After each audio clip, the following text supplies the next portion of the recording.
Well, Singing in the Rain is generational. I think it really relates to young people. They like it because it has life, and it's the story is so simple, and it's boy meets girl, but it's movie star meets beginner. It was actually the character was a lot like me, Debbie. At the time, I was 17.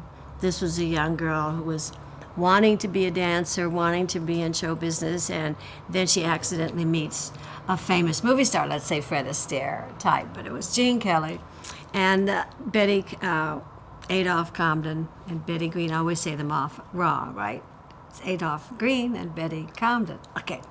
So they were really funny, and they wrote the script. Arthur Freed produced it, and Gene Kelly really was the creative being, but he had an awful lot of wonderful talent, like Andre Previn.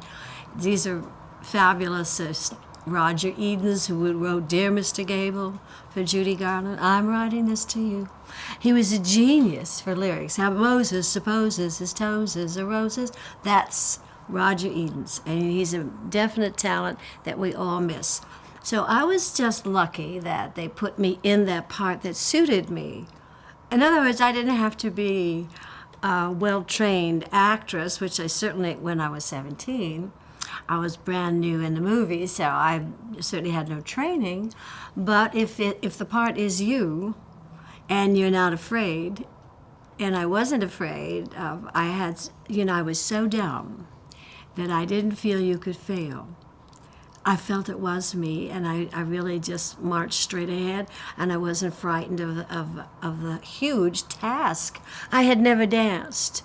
So to dance with Gene Kelly and Donald O'Connor in 3 months, well, anybody else should have passed out. But I didn't, and I just thought, well, let's get started.